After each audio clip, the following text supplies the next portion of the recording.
ओम श्री साईनाथाय नमः। Good morning, Sai morning. आइए शुरू करते हैं आज का नया दिन। आइए मिलकर प्रार्थना करते हैं, अरदास करते हैं, बाबा के श्री चरणों को स्पर्श करते हुए एक नया दिन फिर से शुरू करते हैं। बाबा के श्री चरणों में कोटि कोटि प्रणाम।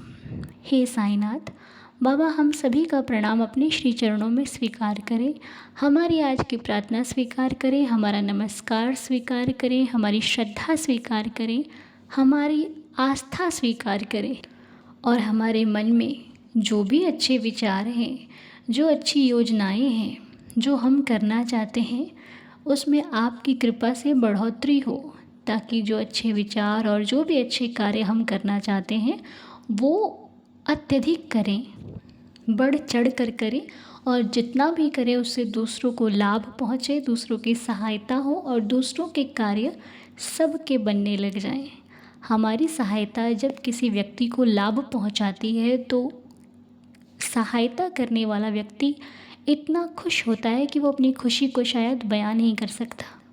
क्योंकि जब आप किसी की दिल से सहायता करते हो, उसके लिए मेहनत करते हो, उसके लिए अपना समय निकालते हो और जिस कार्य को आपने इतनी मेहनत लगन से किया हो वह कार्य आपको भी सुख दे और दूसरों को भी सुख दे, तो उसकी फिर मेहनत भूल जाता है इंसान। फिर उसका सुख देखकर व्यक्ति अत्यंत खुशी और आनंद का अनुभव करता है।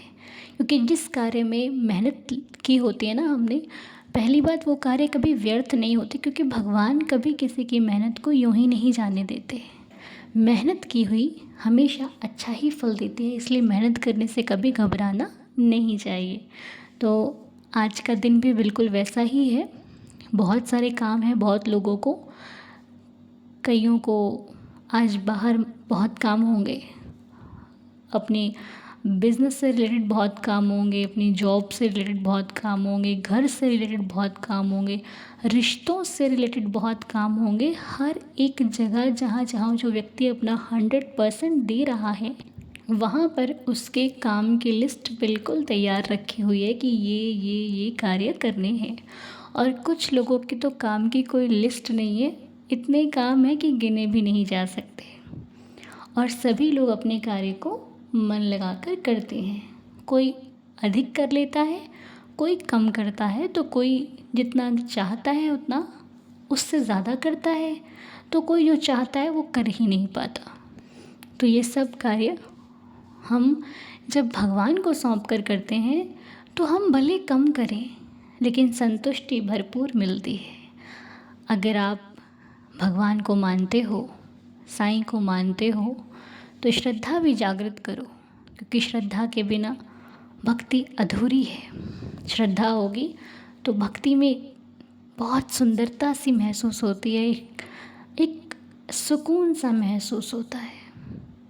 और आइए आज के दिन के लिए अपने बाबा के श्री चरणों में यह प्रार्थना करते हैं कि प्रभु हमें आपकी रहमत से मिला है ये नया दिन और आपकी कृपा से ही हम शुरू कर रहे हैं। आप हमारे अंग संग रहना, हम पर कृपा दृष्टि बनाए रखना, हम जो भी करें अच्छा करें, नेकी के रास्ते पर चलें। हमारी वजह से कभी किसी का दिल ना दुखे, कभी किसी आँख में आंसू ना आए, कभी कोई व्यक्ति निराश ना हो। हम आपके श्री चरणों में ऐसी प्रार्थना करते हैं। जो भी भक्त इस परिवार में रहकर प्रार्थना हर दिन कर रहे हैं, हर वक्त कर रहे हैं, उनका हर कार्य सफल हो, मैं आपके श्री चरणों में यह प्रार्थना करती हूँ। सभी के बिगड़े कार्य बने, सभी को उनकी खुशी का जो भी पल है वो आपकी कृपा से प्राप्त हो। और जिनका भी आज जन्मदिन है सभी को जन्मदिन की बहुत सारी शुभकामनाएं। अभी हमारे मौजरी जी का कल मैसेज था, बीते दिन में उनका जन्मदिन था लेकिन मैं उन्हें विश नहीं कर पाई। मौजरी जी हैप्पी बर्थडे। साईं जी आपको खुश रखें, स्वस्थ रखें, मस्त रखें। बाबा की असीम कृपा आप पर बरसती रहे। नाराज़ ना हुआ करें, कई बार नज़र नहीं पड़ पाती, कई बार भूल हो जाती है, उसके लिए क्षमा किया करें, नाराज़ ना हुआ करें। क्योंकि बस हंसते मुस्कुराते ही अच्छे लगते हैं इस परिवार के सदस्य। बाबा आपको खूब खुश रखें और आपकी हर इच्छा मनोकामना पूरी हो। और ज़िंदगी में अगर कोई रुकावट हो तो साईं जी उसको यूँ बाहर निकाल दें और आपकी ज़िंदगी खुशियों से भर जाए। Happy birthday. ओम साई राम। और एक बात के लिए मैं आप सभी का धन्यवाद करना चाहती हूँ। मैंने गौर किया है इस बात पर कि गुरुवार के दिन आप लोग बाबा का धन्यवाद अत्यधिक करते हैं बिना किसी शिकायत के।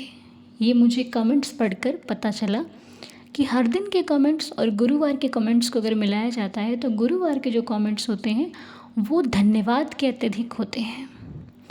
बहुत कम शिकायत होती है बाबा से भक्तों की, बहुत कम।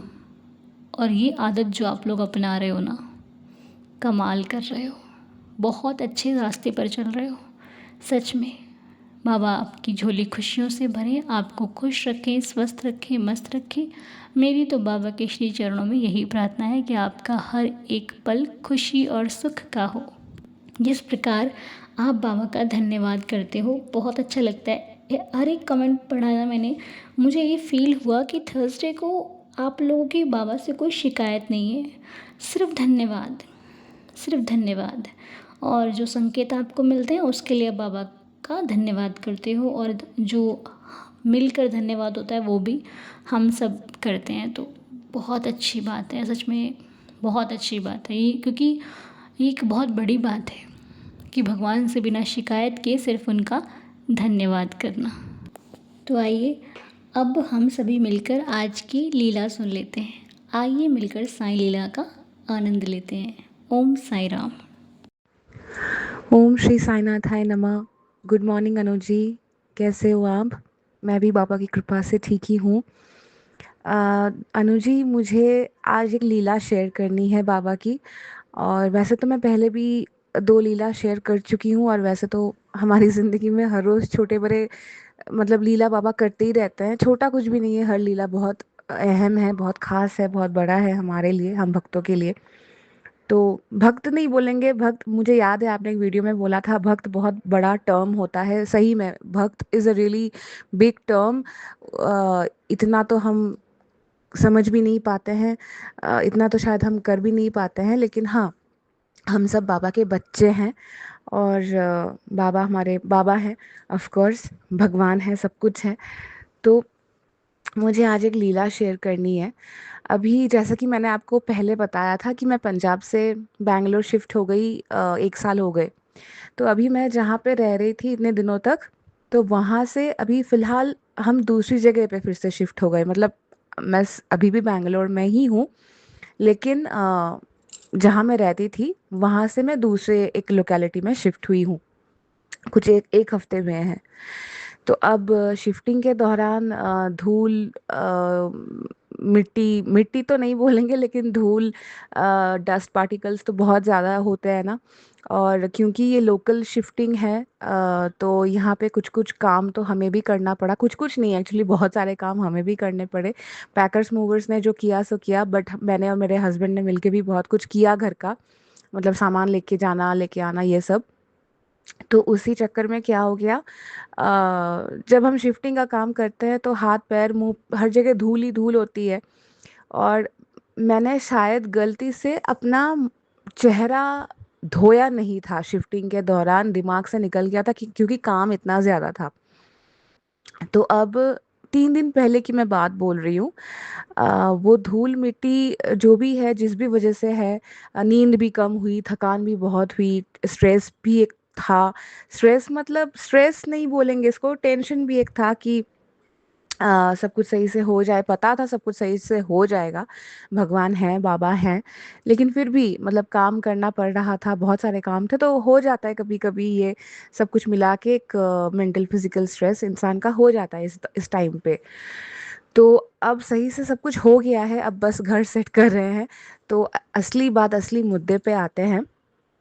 तो इन सब धूल मिट्टी की वजह से, स्ट्रेस की वजह से, नींद कम होने की वजह से मेरे आँखों में ना बहुत ज़ोर से, 3 दिन पहले की मैं बात बोल रही हूँ, मेरी आँखों में 3 दिन पहले मैं ऐसे काम कर रही थी किचन में, अचानक से बहुत एक मतलब डीप, गहरा, इंटेंस इंटेंस एक पेन मुझे फ़ील हुआ। और बड़ा ही अजीब किस्म का पेन था, ऐसा पेन मैंने कभी फ़ील नहीं किया था अपनी आईज़ में इससे पहले। तो मेरे लेफ़्ट आई में, 3 दिन पहले की बात बोल रही हूँ, मेरे लेफ़्ट आई में अचानक से एक दिन रात को खाना बना रही थी शाम को, तो मेरी आँख में बहुत एक गहरा डीप इंटेंस पेन फ़ील हुआ। और वो पेन पता है कैसा था, मतलब उसमें एक जलन का महसूस, मतलब जलन, एक जलन जैसी फ़ील भी थी। जलन मतलब जलना, काँटा जैसा चुभना और दर्द, तीनों का मिलाया हुआ एक कंबाइंड एक मतलब एक पेन था। और अचानक अचानक से आ रहा था, अचानक अचानक से जा रहा था। तो मैं ना लिटरली डर गई थी, मतलब ऐसा पहले कभी हुआ नहीं था। और मुझे हॉस्पिटल डॉक्टर्स के चक्कर लगाना इतना सही में पसंद नहीं है। और मैं सही में बहुत डर गई थी, क्योंकि पेन बहुत हेवी था, बहुत डीप था। और उस दिन पेन मुझे फ़ील हुआ, अगले दिन भी फ़ील हुआ, मतलब ऐसे 4-5 बार अचानक अचानक से कभी भी वो पेन आता था और जाता था। तो मुझे ना आँख खोलने में डर लगने लगा था, सही बता रही हूँ, आँख खोलूँगी तो पेन फिर से होगा, इस चक्कर में मुझे, मैं इतना डर गई थी। फिर एक दिन हुआ ये कि उस दिन रात को तो बहुत मतलब हद पार कर गई। मैं ऐसे काम करते-करते थोड़ा ज़्यादा लेट हो गया था सोने में, मुझे 12:30 बज गए थे। तो मैं ऐसे सोने गई, वैसे जस्ट बिस्तर पे बैठी, लाइट वगैरह बंद कर दिया था। तो हमारे नए घर के खिड़की से बाहर थोड़ा मतलब दिखता है ये मतलब फ्लाइट्स वगैरह उड़ते हैं, टेक ऑफ लैंड वो थोड़ा दिखता है। तो मैं बस ऐसे ही खिड़की से थोड़ा देखने गई, बस उसी टाइम पे मेरे लेफ्ट आँख में बहुत मतलब एकदम फास्ट एक डीप पेन बहुत ज़्यादा फ़ील हुआ। और उस टाइम पे उतनी रात को डॉक्टर, मेडिसिन क्या कुछ नहीं पता था मुझे क्या करना है, नहीं करना है। आँखों का मामला है, तो मुझे लग रहा था कि शायद नर्व का कोई प्रॉब्लम होगा, लेकिन पेन इतना ज़्यादा था, मैं डर गई। हस्बैंड सो चुके थे तो मैं उनको जगा भी नहीं पाई। मुझे ना रोना आ गया। फिर अचानक से मुझे याद आया कि चलो, दवाई डॉक्टर का तो मुझे फ़िलहाल पता नहीं, लेकिन मुझे पता है कि मुझे क्या करना है। मैं उठी और अपने कबर्ड से अपना हैंडबैग निकाला। मेरे बैग में हमेशा बाबा की उदी रहती है। मतलब शिरडी की उदी तो है ही, लेकिन ये उदी यहाँ पे मैंने आपको पहले वाले एक लीला में बताया था कि यहाँ मैं एक मंदिर में जाती हूँ। रोज़ तो नहीं हो पाता, क्यों नहीं हो पाता ये बाबा जानते हैं, बाबा माफ़ करे। लेकिन बाबा को हमेशा पूजती हूँ, हमेशा याद करती हूँ। मंदिर भी फिर से जाने जाना स्टार्ट करना है मुझे। तो उस मंदिर के मंदिर की उदी है ये। तो वो मेरे बैग में हमेशा रहती है। तो मैंने क्या किया, मैं बस उठी, अभी मैं बोल रही हूँ ना, अभी भी मुझे रोना आ रहा है। मैं इतना भावुक हो जा रही हूँ, इमोशनल हो जा रही हूँ, आई एम गेटिंग इमोशनल। तो मैं उठी, रात के 12:30, 12:40 हो रहे थे। मैंने तुरंत अपने कबर्ड से मेरा हैंडबैग निकाला, वहाँ से ऊदी निकाली, और ऊदी का एक प्रलेप मैंने पूरा अपने लेफ्ट आई के ऊपर, अंदर तो नहीं लगाया मैंने, ऊपर स्किन के ऊपर, जहाँ पे हम आई शेडो काजल वगैरह लगाते हैं ना। तो वहाँ पे काजल तो नहीं, आईलाइनर सॉरी, तो वहाँ पे मैंने 3 बार बाबा का नाम लेके, मैंने 11 वचन तो नहीं पढ़े थे उस टाइम, जहन में आया नहीं, लेकिन मैंने बाबा का नाम लेके उनको याद करके 3 बार उदी का जो लेप है मैंने अपने आँखों के ऊपर ऐसे लगा दिया। और फिर मैंने बाबा से बोला कि बाबा प्लीज़ मुझे ठीक कर दो, मुझे सही में नहीं पता कि क्या हो रहा है, मुझे डॉक्टर के पास नहीं जाना, मुझे ठीक कर दो। और मैंने मैंने बाबा से ये भी बोला था कि अगर मैं ठीक हो गई, मुझे पूरा ठीक करना है, थोड़ा नहीं। मुझे पूरा ठीक कर दो, जिस दिन आप पूरा ठीक कर दोगे मैं ये लीला अनु जी के साथ शेयर करूँगी। मतलब सही बता रही हूँ अनु जी, मैंने ऊदी लगाया, फिर मैं सो गई। और अगले दिन मुझे पेन हुआ, लेकिन प्रीवियस डे को मुझे 4 बार पेन हुआ था। अगले दिन मुझे सिर्फ 2 बार या 3 बार पेन हुआ, लेकिन मेरा पेन 50% कम हो गया था। तो मेरे में कॉन्फिडेंस आया कि चलो बाबा, एक झटके में ना सही, धीरे धीरे ही मेरा पेन ठीक कर रहे हैं। फिर उस दिन भी मैंने उदी लगाई, ऐसे लगातार मैंने शायद, हाँ मैं कल रात को भी लगाई। शायद मैंने अब तक 3 दिन 3 रात लगा लिए हैं। थोड़ा थोड़े दिन और लगाना चाहिए मुझे लग रहा है, 2-3 दिन और मैं लगाऊंगी।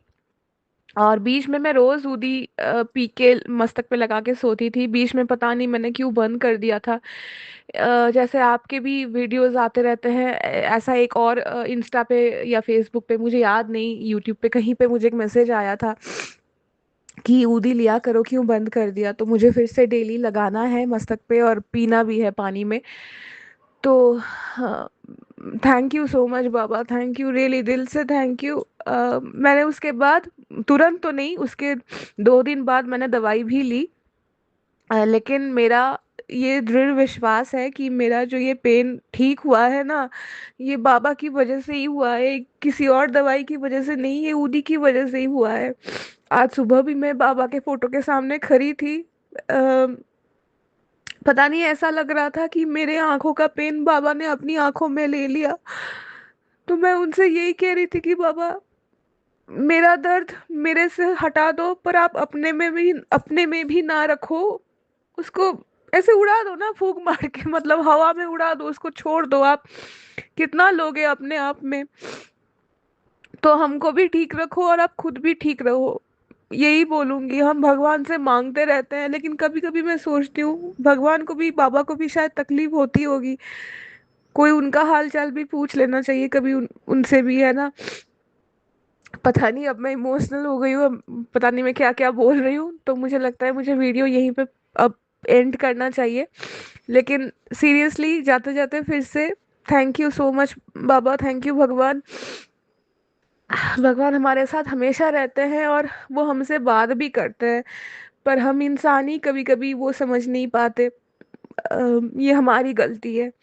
Thank you Anu ji, thank you Sai Baba. Om Shri साईनाथाय नमः, ओम साईं राम। भगवान हमको, बाबा हम सबको स्वस्थ रखे, बाबा खुद भी ठीक रहे और हमें भी ठीक रखे। Thank you Anu ji, thank you Baba. Om Sai Ram. तो सुचिस्मिता जी, लीला आपकी बहुत ही सुंदर है, और सबसे बड़ी बात है ये लीला उदी को लेकर के है। मैं आपको सच बताऊं, उदी से जुड़े हुए इतने अनुभव हैं ना कि हम जितने भी कहें उतने कम हैं। मतलब एक तो श्री साईं सचरित्र में भक्तों ने पढ़े हैं ऊदी के अनुभव बहुत ज़्यादा, और हर भक्त की लाइफ में ऊदी को लेकर के बड़े बड़े लीलाएं हैं, चमत्कार कह लो आप, मिरेकल कह लो। लेकिन फिर भी कुछ भक्त ऊदी को उस भाव से लेना शुरू कर देना तो वो उन पर भी असर करेगी। इसीलिए ये लीला आज की ये सिखाती है कि रात हो, दिन हो, दोपहर हो, आपको अगर कष्ट हो रहा है तो आप उठिए, बाबा के श्री चरणों में अरदास कीजिए, उसके बाद ऊदी का सेवन कीजिए। आपको ऊदी सहारा ज़रूर देगी। लेकिन किसी भी कार्य को श्रद्धा से करते वक्त संशय मन में नहीं होना चाहिए, जैसा कि इनके मन में नहीं था। इनको विश्वास था कि मैं ऊदी लूँगी तो मेरा सहारा होगा और मुझे ठीक। अब देखो, एक दिन फ़ायदा नहीं हुआ ना, फ़ायदा हुआ, लेकिन वो इनको बाबा ने रेगुलर करवाना था। बाबा ये चाहते थे कि आप एवरीडे ऊदी लेना शुरू करो, ये बाबा चाहते थे। इसीलिए वो उन्होंने एक दिन में असर नहीं दिखाया। अगर एक दिन में दिखा देता ना तो शायद दूसरे दिन को याद नहीं आती। तो इसीलिए भगवान हमारी लाइफ में कभी कुछ यूं ही नहीं करते। बहुत बड़ी लीला होती है उनकी, बहुत बड़ी योजना होती है उनकी, क्योंकि उन्होंने हमें अच्छे रास्ते पर लगाना होता है। इसीलिए 2-4 कष्ट अगर हम अपने जीवन में सह रहे हैं तो बहुत बड़े कष्टों को ख़त्म करके प्रभु ने छोटे छोटे कर दिए ताकि हम उनको पार कर सकेंगे। ठीक है ना? कई बार जब हम छोटे होते हैं तो एक कोई वो रस्सी कूदते हैं ना, तो जब हमारे बड़े देखते हैं कि ये बच्चा इतनी ऊपर छलांग नहीं लगा पाएगा तो रस्सी थोड़ी सी नीचे कर देते हैं कि ये लगा लेगा। हम सोचते हो रहे हो मैं ऊपर कर लेता, कुछ नहीं होता। उनको पता है कि अगर आप ऊपर से छलांग लगाते तो शायद आपको चोट आ सकती है, इसलिए उन्होंने नीचे कर दिया। तो हर चीज़ हमारे अकॉर्डिंग सही नहीं होती, कुछ हमें चीज़ें समझनी पड़ती हैं। इसीलिए कभी कभी कुछ चीज़ों का आपकी लाइफ में ना होना ही बेहतर होता है। सब कुछ मिल जाएगा तो कहीं ना कहीं बहुत बड़ा कुछ छूट सकता है। इसलिए भगवान वो देते हैं ताकि आपकी लाइफ बिल्कुल आसानी से चलती रहे। इसलिए उन पर शंका करने से पहले 10 बार सोचना। ठीक है? ये लीला बहुत बड़ी सीख है, सीख लीजिए, हम सब के लिए फ़ायदा होगा। ठीक है। तो आपका बहुत बहुत धन्यवाद। आपने बहुत सुंदर लीला हम सबके साथ शेयर करी। साईं जी आपको खुश रखें, स्वस्थ रखें और ऐसे ही बाबा की कृपा हर भक्तों पर बनी रहे। तो आइए मिलकर 11 वचनों के साथ दिन की शुरुआत करते हैं। ओम साईं राम।